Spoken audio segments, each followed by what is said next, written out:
네, 여러분 반갑습니다. 오늘 12월 11일 금요일 저녁인데요. 교회에서 얼굴을 보지 못하지만 이렇게 영상으로 같은 시간에 여러분과 함께 만나뵙게 돼서 반갑습니다. 하나님의 귀한 은혜가 다시 한번 이 코로나 기간 동안에 임하여 우리가 교회에서 예배를 드리던 아니면 집에서 가정에서 영상으로 예배를 드리던 어느 곳이든지 하나님의 동일하고 감동적인 은혜가 내릴 줄로 믿습니다. 또한 우리의 중심도 그런 하나님의 은혜에 함께하는 귀한 마음이 되어서 오늘 예배가 더 주님 앞에 힘있게 서는 그런 귀한 금요 기도가 될 수 있도록, 또 여러분 마음속에 응답받는 시간 될 수 있도록 간절히 소원합니다. 우리 하나님 말씀 같이 보겠습니다. 누가복음 1장 76절부터 80절이고요. 우리 한번 같이 읽도록 하죠. 우리 광야로 보내시는 이유 네 번째 시간인데, 오늘 세례 요한에 대한 이야기로 여러분과 함께 은혜를 나누고자 합니다. 우리 함께 같이 76절부터 80절까지 같이 한번 봉독하겠습니다. 이 아이여, 내가 지극히 높으신 이의 선지자라 일컬음을 받고 주 앞에 앞서가서 그 길을 준비하여 주의 백성에게 그 죄사함으로 말미암는 구원을 알게 하리니, 이는 우리 하나님의 긍휼로 인함이라. 이로써 돋는 위로부터 우리에게 임하여 어둠과 죽음의 그늘에 앉은 자에게 비치고 우리 발을 평강의 길로 인도하시리로다 하니라. 아이가 자라며 심령이 강하여지며 이스라엘에게 나타나는 날까지 빈들에 있으니라. 아멘. 이 말씀 우리가 좀 평상시에 듣기 쉬운 말씀은 아닙니다. 이 말씀은 세례 요한이 출생한 다음에 하나님의 기적으로 세례 요한이 태어날 때까지 말을 못하는 그런, 이건 청각장애자는 아니죠. 하나님이 입을 다물게 해서 말을 못하는, 쉽게 말하면 옛날 말로 하면 이제 벙어리라고 할 수가 있는데, 벙어리가 되었던 세례 요한의 아버지 사가랴 제사장이 아이를 낳고 난 다음에 하나님이 그 입을 열었을 때 제일 먼저 하나님을 찬양하면서 이 세례 요한의 출생에 대한 예언을 하는 내용이, 그 노래가 바로 오늘 본문의 내용입니다. 전체적으로 보면 이 말씀은 우리가 1장 57절부터 좀 봐야 하는데요. 여러분들이 한번 나중에 이 누가복음 1장 전체를 한번 읽으시면서 이 말씀을 봤으면 좋겠습니다. 여기 마리아의 찬가, 그리고 또 이 사가랴의 찬가, 이런 것들이 다 연결돼서 이 크리스마스 가까이 오는 주간에 예수님의 출생에 대한 귀한 은혜를 주는 말씀들입니다. 자, 오늘은 이 사가랴 제사장의 예언을 통해서 자신의 아들인 세례 요한이 지금 예수 그리스도를 전하는 길잡이의 사명을 받는 그런 내용을 지금 예언하고 있는 거죠. 여러분, 원래 세례 요한은 광야에서 하나님의 말씀을 전하는 선지자가 되기보다는 아버지가 제사장이었기 때문에 아버지의 뒤를 따라서 제사장이 되는 것이 원래 그의 맞는 일이었습니다. 당연히 아버지의 뒤를 따라 영광스러운 제사장의 직분을 가질 수 있었고, 편하다고 말하기 좀 그렇지만 어쨌든 간에 안정된 제사장의 삶을 살아갈 수가 있었는데, 우리가 잘 아는 대로 이 세례 요한은 제사장으로 살지 않고 성인이 된 다음에 광야에 나아가 메뚜기와 석청을 먹으면서 하나님의 복음을 전하고 세례를 베푸는 그런 일을 행하고, 또 예수님이 오셨을 때 그를 하나님의 아들로, 메시아로 전하는 그런 귀한 사명을 감당을 했습니다. 오늘 이 말씀을 통해서 저는 우리가 광야로 나가는 이유, 아니면 하나님이 우리를 광야로 보내시는 이유에 대해서 우리가 네 번째로 지난번 다윗에 이어서 한 번 더 생각을 이 세례 요한을 통해서 나누고자 하는데요. 오늘 말씀에 보면 높으신 이의 선지자가 되어서 그의 길을 예비하고 구원을 받도록 하기 위함이다, 이렇게 말씀하고 있습니다. 그러니까 지금 세례 요한의 사역이 뭐냐? 높으신 이의 선지자로서 그 길을 예비하는 자고, 그분을 통하여 구원을 받게 하는 것, 아니면 세례 요한의 복음을 듣고 예수님을 믿게 하는 것, 이렇게 우리가 요약을 해볼 수가 있는데, 여기 높으시는 당연히 예수 그리스도 메시아를 지칭하는 말이겠죠. 지금 이 세례요한은 예수님을 전하는 예비된 선지자로 사명을 받았기에 영광스러운 성전의 제사장보다는 남들이 볼 때 힘들고 어려운 광야의 길을 걸어가는 선지자가 되었습니다.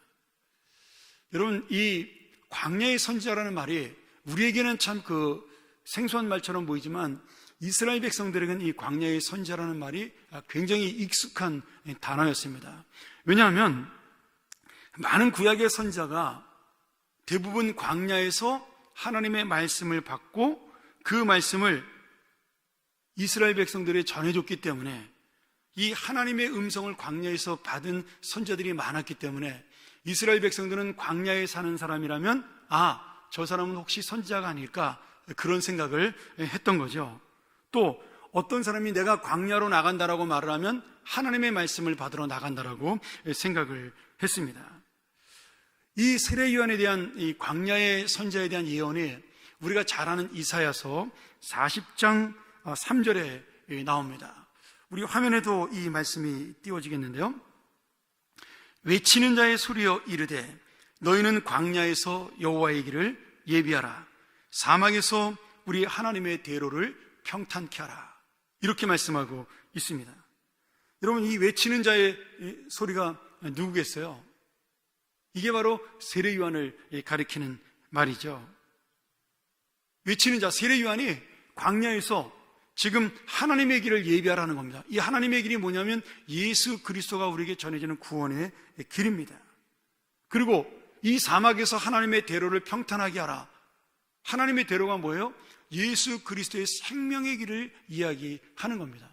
그러니까 지금 예수님과 세례요한이 탄생하기 800년 전에 이미 이사야 선지자는 누가 800년 뒤에 이 땅에 태어날지는 잘 몰랐지만 세례요한이라는 메시아의 길잡이가 와서 이 땅에 구원의 길을 열어줄 그런 아나운서먼트를 하는 나팔수가 된다는 것을 분명히 지금 선포하고 있는 거죠.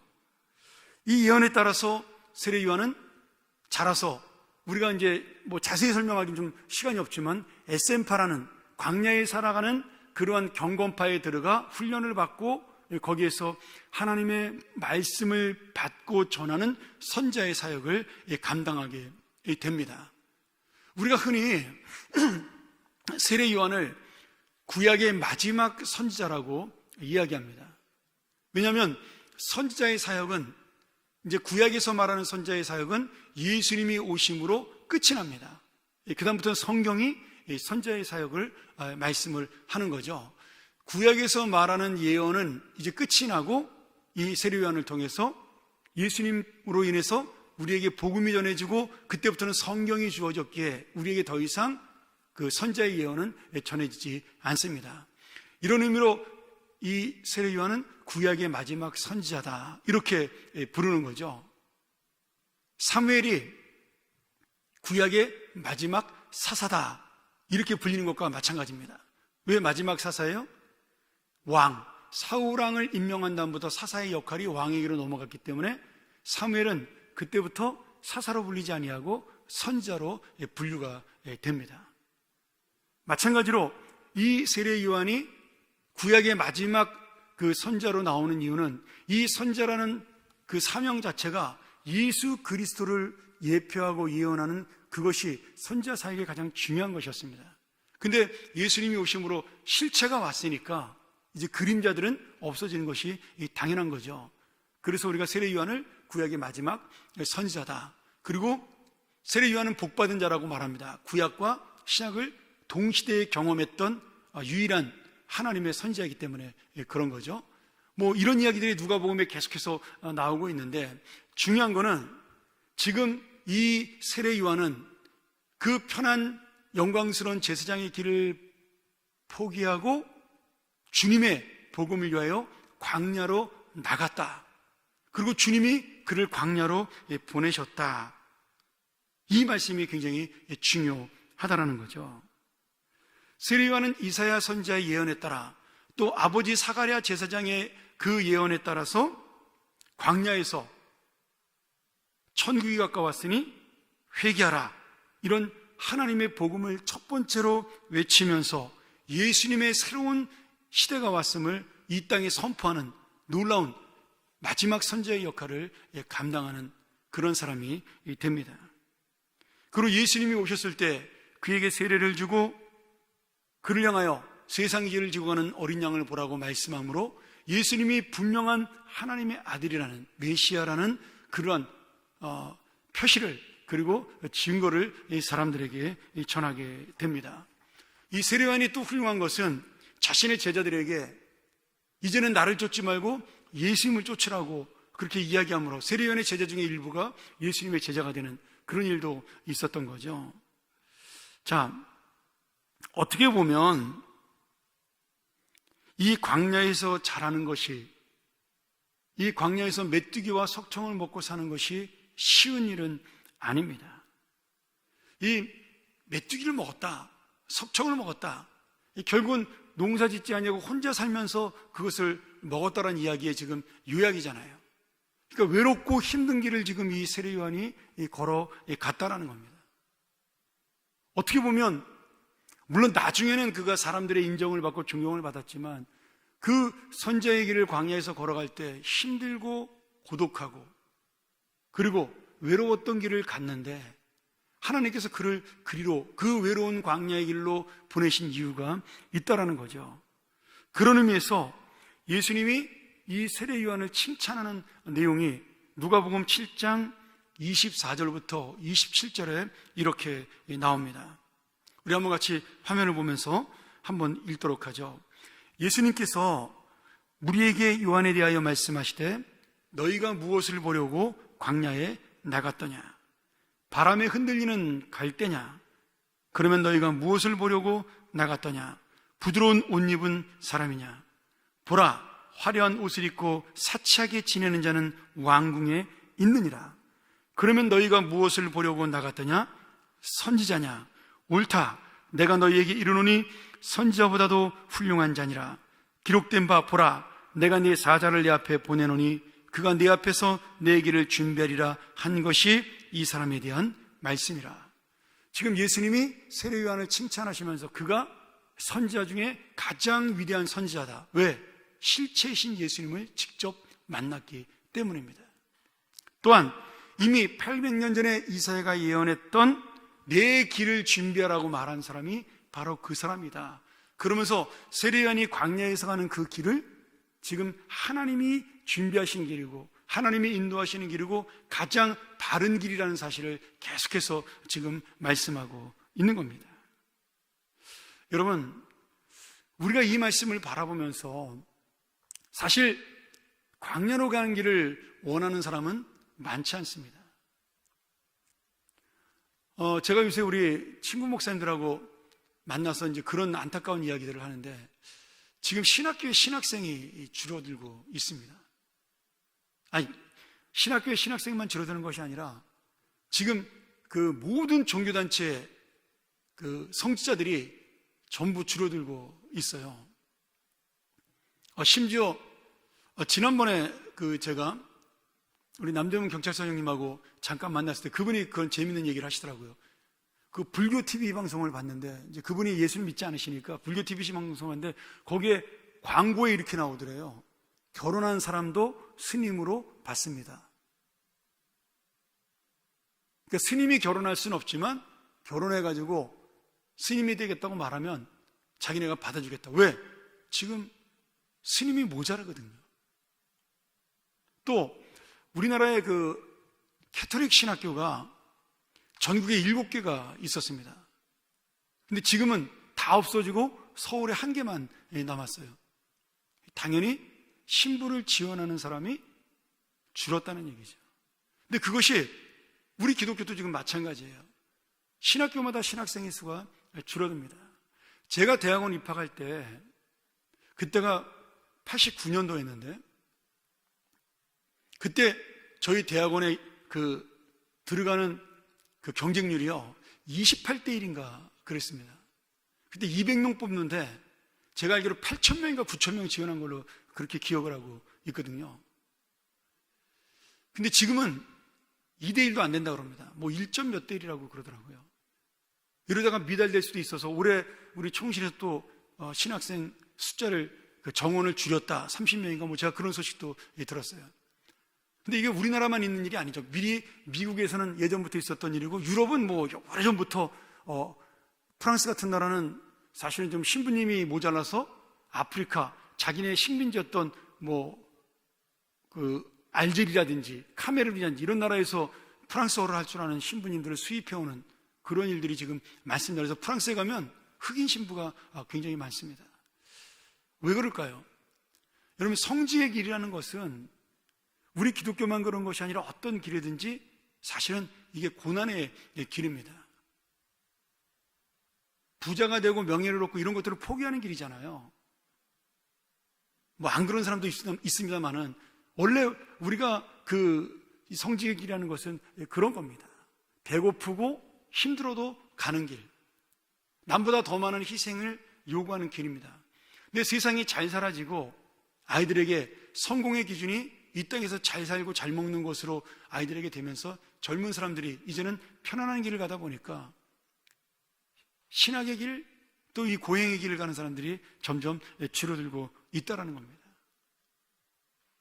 여러분, 그런데 하나님께서는 우리에게 제가 여러분에게 신학생이 되라 이런 얘기 하려고 그러는 것이 아니라 우리가 원하지 않는 고난의 길을 가게 할 수가 있습니다. 다시 말하면 세례 요한처럼 광야로 보내기 위해 준비된 사람들이 있다라는 거예요. 하나님, 나는 광야보다 왕궁이 좋은데요? 광야보다 아름다운 성전이 좋은데요? 물론 그럴 수 있죠. 또 일반적으로 그런 마음이 드는 것이 정상입니다. 그런데 주님은 우리가 원하는 것과 다르게 억지로 광야에 보낼 수도 있습니다. 대표적인 사람이 모세 같은 사람 아니겠습니까?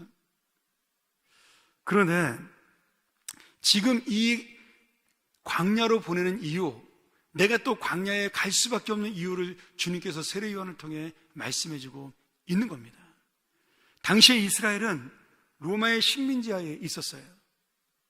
그들은 한 400년 가까이 잠깐 동안 자유를 누린 적도 있었지만 계속해서 알렉산더 대왕의 그 지배하에, 그 후계자들의 지배하에, 그리고는 잠깐 자유를 누리고 또 다시 로마의 식민지로. 그러니까 지금 이스라엘 백성들은 수백 년 동안을 소망이 없고 그리고 빛이 없는 인생 속에 살아가고 있었던 겁니다. 나라도 그렇고 개인의 마음도 그런 거죠. 근데 주님께서는 지금 이런 시대에 이 세례 요한을 통해서 이 백성들에게 새로운 소망을 주신 거예요. 어떤 소망을 주신 거예요? 너에게 메시아가 올 것이다. 이 땅을 구원할 하나님의 사람이 드디어 올 때가 왔다. 이 말씀을 전하는 길잡이로 보내신 거예요. 그런데 나는 힘들고 어렵지만 그 광야에서 주님의 말씀을 외쳤던 세례 요한의 그 말씀을 통해서 들었던 백성들, 지금 절망 가운데 있고 낙심 가운데 있던 백성들은 그 마음속에 메시아의 희망을, 그리고 이 세상에 주님이 새로운 시대를 열 것을 꿈꾸는 그런 인생으로 바뀔 수가 있었다는 겁니다. 그러니 세례 요한이 태어났고 광야로 가는 것은 참 중요한 의미를 가지고 있는 거죠. 여러분, 세례 요한이 태어난 것은 사가랴 제사장과 어머니였던 엘리사벳에게는 오랫동안 아이가 없다가 정말 하나님의 은혜로 아이를 갖는 그 인생에 빛이 비춰지는, 소망 없는 인생에 새로운 기쁨을 준 그런 놀라운 축복이었어요. 세례 요한이 태어난 것이 개인의 가정의 기쁨이었습니다. 멀리 보면 세례 요한이 태어난 것은 그 나라 전체 백성들에게 하나님의 소망을 전해주는, 메시아의 소망을 전해주는 기쁨이었어요. 여러분, 그 기쁨을 이루기 위해서, 그 하나님의 놀라운 소망을 이루기 위하여 세례 요한은 광야로 갈 수밖에 없었던 겁니다. 오늘 이 세례 요한은 개인의 기쁨을 넘어서, 가정의 기쁨을 넘어 자신의 사명지인 힘든 광야로 나가 주님의 복음을 전함으로 모든 사람에게 소망을 주는 그러한 선지자가 되었습니다. 사가랴 제사장과 엘리사벳은 개인적인 소망은 그런 거 아니겠어요? 내 아들이 내 뒤를 이어서 훌륭한 제사장이 됐으면 좋겠다. 그 명예롭고 영광스러운 자리에 올라갔으면 좋겠다. 그런데 하나님은 너희가 받은 그 기쁨, 이 아이를 통하여 받은 새로운 가정의 기쁨을 이 백성들에게 전해야 한다는 그 사명, 그래서 이 아이를 광야로 보낼 수밖에 없었던 거죠.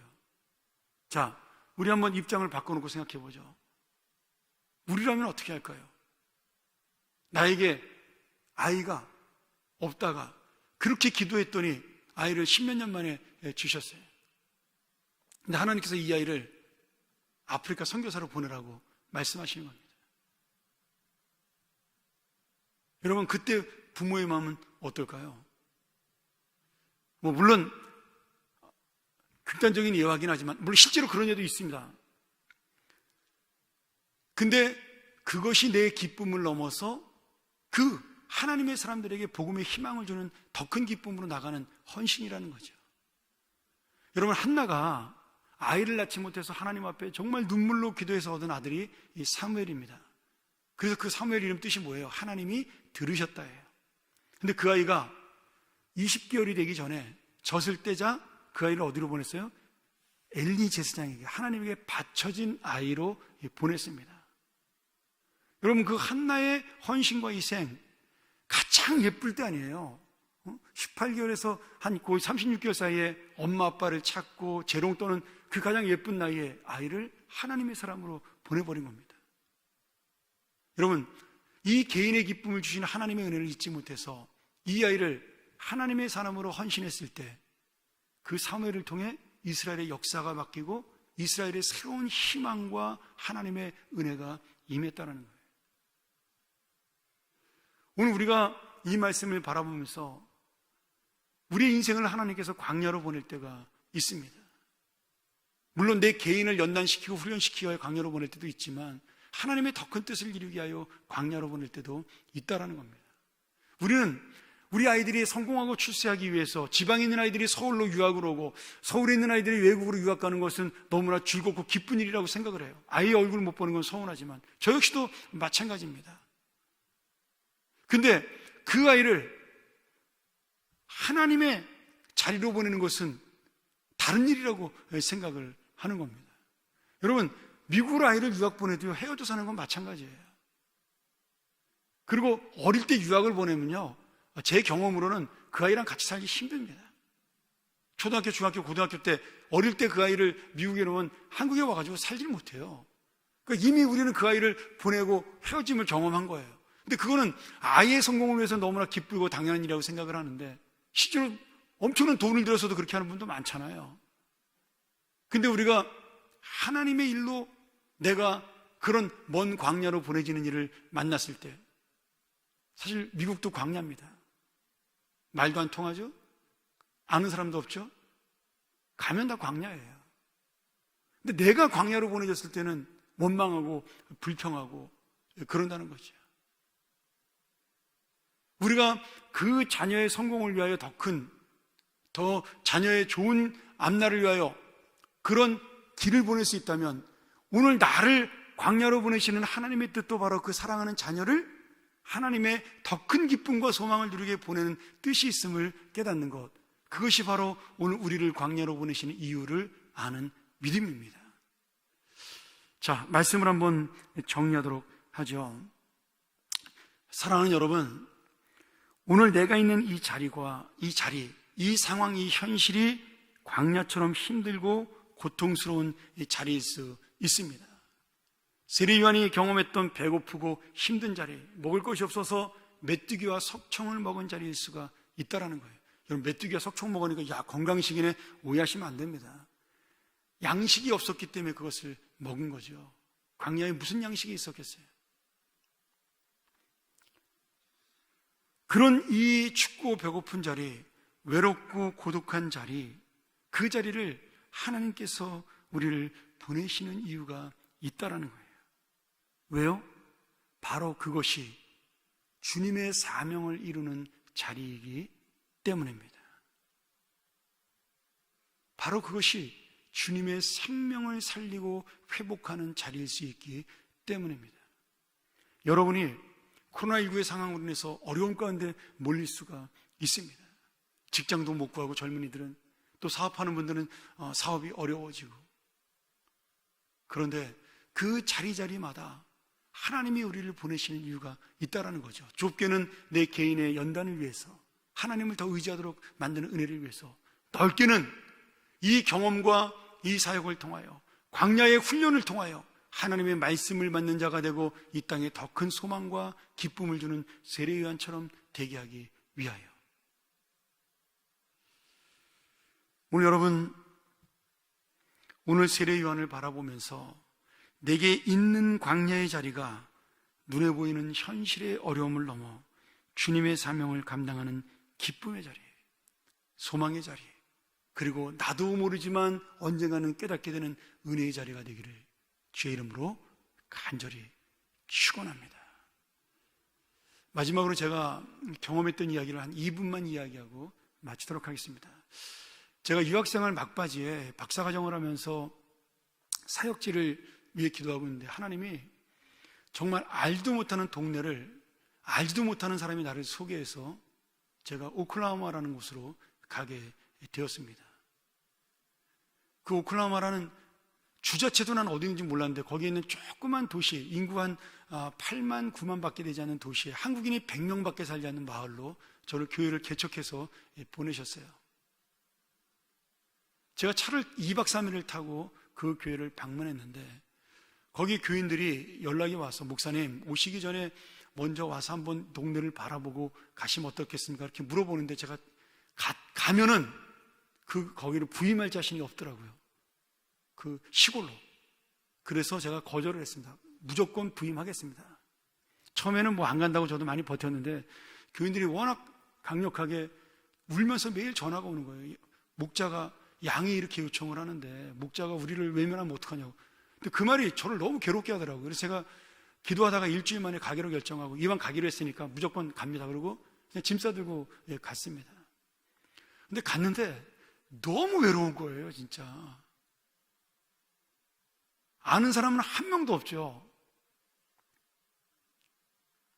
그리고 뭐 연락도 안 되고, 친구들이랑 물론 뭐 전화는 되지만, 처음 보는 사람들의, 처음 보는 도시의 황량한 정말 그 도시에,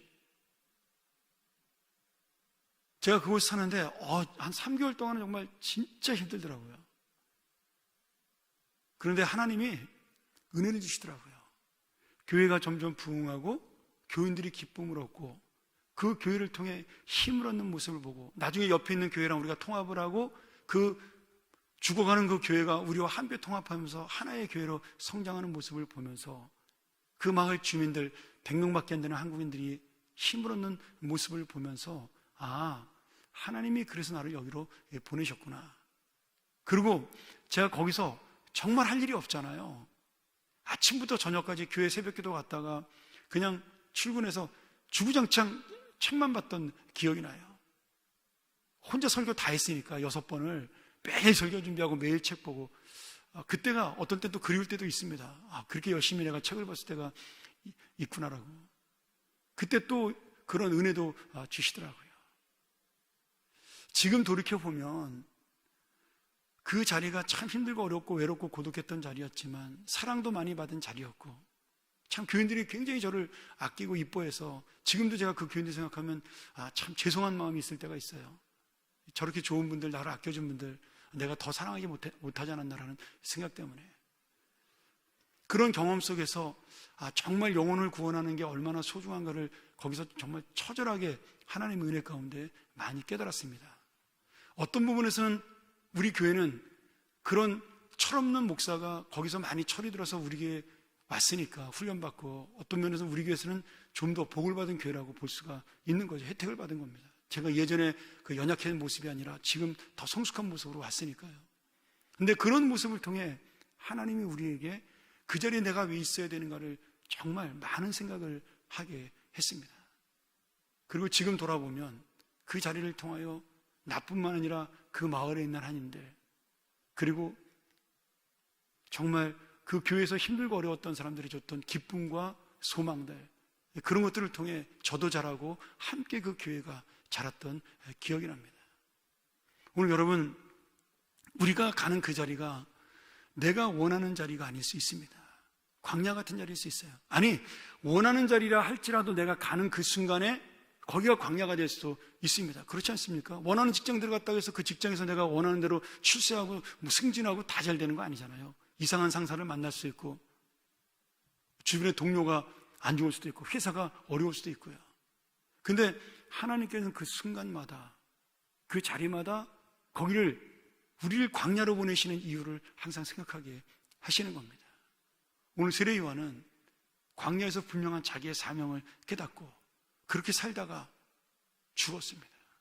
그리고 그의 이름은 지금까지도 우리에게 예수 그리스도의 칭찬과 함께 남겨져 있는 거죠. 사랑하는 여러분, 오늘 이 말씀이 여러분의 위로가 되고 소망이 되길 원합니다. 오늘 광야와 같은 인생 속에서, 이 현실의 자리에서, 이 상황의 자리에서 하나님이 나를 보내신 이유를 다시 한번 깨닫고 주님의 사명을 감당하는 기쁨의 자리, 소망의 광야가 되기를 주의 이름으로 간절히 축원합니다. 우리 한번 같이 이 말씀 기억하면서 함께 기도하고, 여러분 개인 기도와 함께 더불어서 우리 교회를 위하여, 또 우리 코로나 이 일부의 어려운 일을 당했던 많은 형제 자매들을 위해서, 또 선교사님들을 위해서 우리의 기도 제목을 바로 이제 펼쳐질 텐데요, 그 기도 제목을 가지고 함께 기도하고 마치기를 원합니다. 우리 함께 기도하겠습니다. 하나님 아버지, 이 저녁 우리를 하나님의 말씀 가운데로 불러주심을 감사하며, 우리가 비록 감사하지는 못했으나 이 광야의 인생으로 우리를 불러주심을 깨닫게 하시니 또한 이제 감사합니다. 이 자리, 이 광야의 자리가 바로 주님이 나를 보내신 이유가 있는 자리, 목적이 있는 자리, 그리고 소망이 있는 자리가 되게 하여 주시옵소서. 오늘도 우리가 함께 기도하며 하나님의 은혜를 깨닫고 뜻을 깨닫고, 그리고 이 광야의 사명을 이루는 세례 요한처럼 주님의 사람으로 설 수 있도록 역사하여 주시옵소서. 이후에 우리가 함께 드릴 기도, 우리의 간절한 기도의 응답을 주님이 함께 응답하여 주시고, 그 기도 속에 이 교회를 세우시고 선교사님들을 세우시고 이 나라와 이 민족을 세우는 놀라운 역사가 나타나게 도와 주시옵소서. 예수 그리스도 이름으로 간절히 축복하고 기도하옵나이다. 아멘. 감사합니다. 우리 함께 화면에 있는 기도의 제목을 바라보면서 여러분 기도하고 우리 마치고 다음 주에 다시 기쁜 얼굴로 뵙겠습니다. 감사합니다.